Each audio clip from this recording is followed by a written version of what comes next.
انسان حاصل کی تمنا میں لا حاصل کے پیچھے دوڑتا ہے، اس بچے کی طرح جو تتلیاں پکڑنے کے مشغلے میں گھر سے بہت دور نکل جاتا ہے۔ نہ تتلیاں ملتی ہیں نہ واپسی کا راستہ۔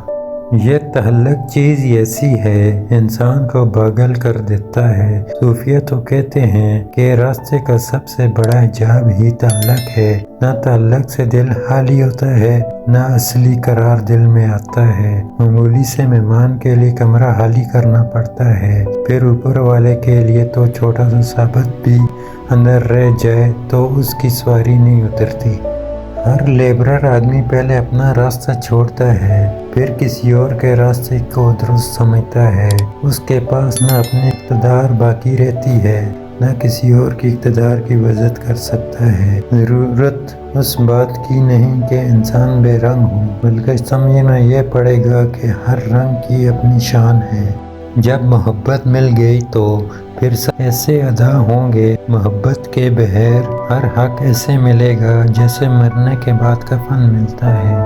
انسان کو غالب سب سے زیادہ تحکم کا شوق ہے۔ وہ دوسروں پر کبھی رعب، کبھی خوش آمدید، کبھی سزا دے کر اپنی حکومت کا ثبوت اپنی انا کو پہنچاتا رہتا ہے۔ تحکم زیادہ ہوتا چلا جائے تو خود اعتمادی میں بھی اضافہ ہوتا چلا جاتا ہے۔ دوسروں کی مرضی پر اپنی مرضی مسلط کرنے کے لیے موقف کم ہو تو احساس کمتری بڑھنے لگتا ہے۔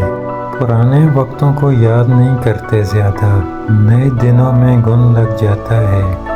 کتابوں سے محبت کرنے والے لوگ اس قدر سنجیدہ ہو جاتے ہیں کہ وہ مزاح ان کی زندگی سے مکمل طور پر نکل جاتا ہے اور وہ سارا وقت لمبا جبہ پہن کر پڑے ہوئے نظریات کی لاٹھی سے دوسروں کی پٹائی میں مصروف رہتے ہیں۔ جب انسان محدود خوشیوں اور ضرورتوں کا پابند ہوتا ہے تو اس سے زیادہ جھوٹ بولنے کی ضرورت بھی پیش نہیں آتی۔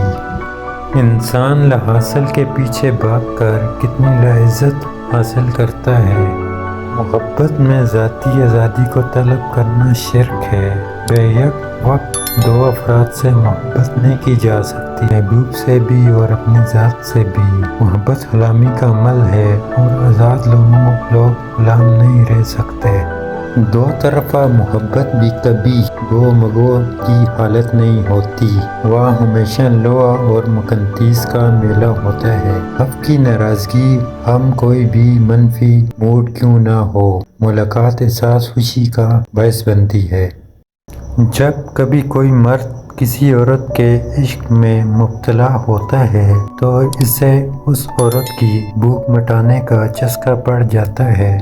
آگے جانے والے لوگ پیچھے رہ ہوئے لوگوں کی طرح یاد نہیں کرتے، گھر سے بھدی گائے اور طرح یاد کرتی ہے اور تنگے میں جٹا ہوا گھوڑا اور طرح سے یاد کرتا ہے۔ جس کو کچھ مل جائے اچھا یا برا، اس کی یادداشت کمزور ہونے لگتی ہے۔ جن کو سب کچھ کھو کر اور اس کا ٹوٹا پھوٹا نرم البدہ بھی نہ ملے، ان کا حافظہ بہت تیز ہو جاتا ہے اور ہر یاد بلانے کی طرح دل میں اترتی ہے۔ کچھ دنوں میں یہ صلاحیت ہوتی ہے کہ وہ گھڑیوں کے تابع نہیں رہے، اپنی گنجائش اور سمائی کے مطابق گزارتے ہیں۔ جو اذیت تم نے دیکھی نہیں سمی، اسے تلخی کی مدد سے کیوں اس قدر جان لیوا کر رہی ہو؟ خدا جانے محبت کا مستحق کون ہوتا ہے۔ میں نے دیکھا ہے بگڑے دل رئیس جنہیں بہت محبت ملتی ہے، عموماً ایسی محبت کی مٹھاس کا مزہ زائل کرنے کے لیے اپنی پشتوں کی عزت اتارنے طوائفوں کے پاس جاتے ہیں۔ شہر کے مشہور دانشور ایسی عورتوں کے پیروں میں نمازیں پڑھتے ہیں جو انہیں کتے کے باس میں کھلاتی ہیں۔ انسان کا دل ہمیشہ محبت کا متلاشی نہیں ہوتا۔ جب محبت کی گیس سے اس کا غبارہ پھٹنے لگتا ہے تو اس کی آرزو ہوتی ہے کہ کوئی سوئی ہلکا سا چھید کر کے اس کے انا کو کم کر دے۔ جو لوگ ہماری عزت اتارتے ہیں درے درے دفع اور دور رہتے ہیں، وہ ہماری انا کو کترنے والی کینچی ہوتے ہیں۔ جب انا کا سائز بہت بڑا ہو جاتا ہے تو ایسی کینچی کہیں نہ کہیں سے پیدا ہو جاتی ہیں۔ انسان ہمیشہ محبت کی فضا میں زندہ نہیں رہ سکتا، ہمیشہ فرعون بنے رہنا اس کے لیے ممکن نہیں۔ خدا سے لے کر معمولی عبد تک ہر سٹیج پر اترتا چڑھتا رہتا ہے۔